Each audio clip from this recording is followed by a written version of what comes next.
Everything I draw is weird. I'm doing more commercial work, which is just like intrinsically less mental. But I still I take on a lot of work that doesn't pay that well just because it's mental and I can be weird again. A lot of the time, like, a client will come to me with something that is quite vague. They'll just be like, oh, we need art, and they won't even necessarily have thought about what info needs to be in the art or what kind of message it needs to send. And often what is the most effective illustration to a broad amount of people isn't necessarily the most agreeable thing for me. If a client wants a depiction of a family, obviously my idea of what a family is going to be far, far broader. Ask most people, what is a family? The average response is going to be that it's it's a mom and a dad and, it's kids. And, whereas, a family, from my experience, can be like 2 people and a dog, or, 3 moms and 10 children and, that kind of thing. So I'm much more interested in depicting, unusual groups of people.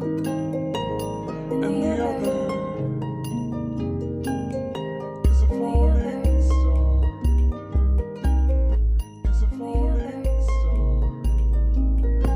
I really like tropical minimalism and really psychedelic stuff. Really like drawing plants.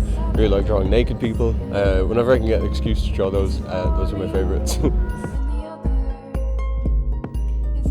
Everything draws from influence and everything draws from influences, but I think if something too blatantly just draws from too few influences, I think that's what makes bad art.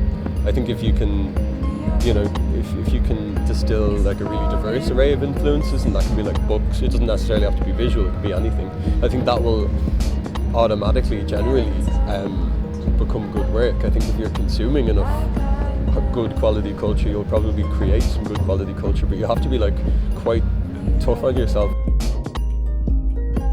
I don't think many people are genetically gifted with anything, but I think definitely growing up around it is probably pretty good. I feel like there was a point in my life where I had to kind of either focus on illustration or music, and that would be the thing that I do. And I chose illustration.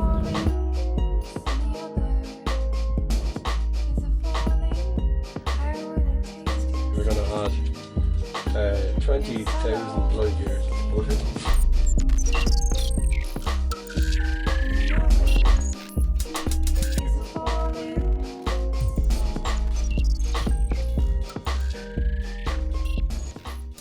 I definitely remember seeing Quentin Blake when I was a kid in Roald Dahl books, and he had this kind of bad, naive way of drawing. It looked kind of childish, and I remember seeing that when I was a kid and being okay, you don't have to be technically perfect to do a good illustration.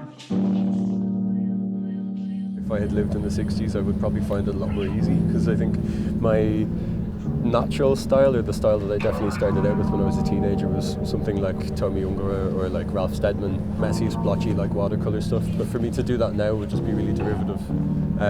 So I think it's important to always be kind of making stuff that looks new or looks like the time period. If you get stuck doing the same thing all of the time, I think that starts to reflect in the work pretty quickly. There is a sense of energy that becomes stale quite quickly if you don't keep moving forward.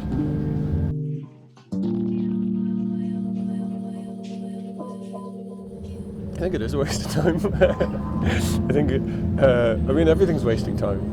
I think the drawing and reading books and having sex are the 3 religious activities that you can partake in. I think everything else is maybe wasting time, but I think it's all valuable. I think it's all good.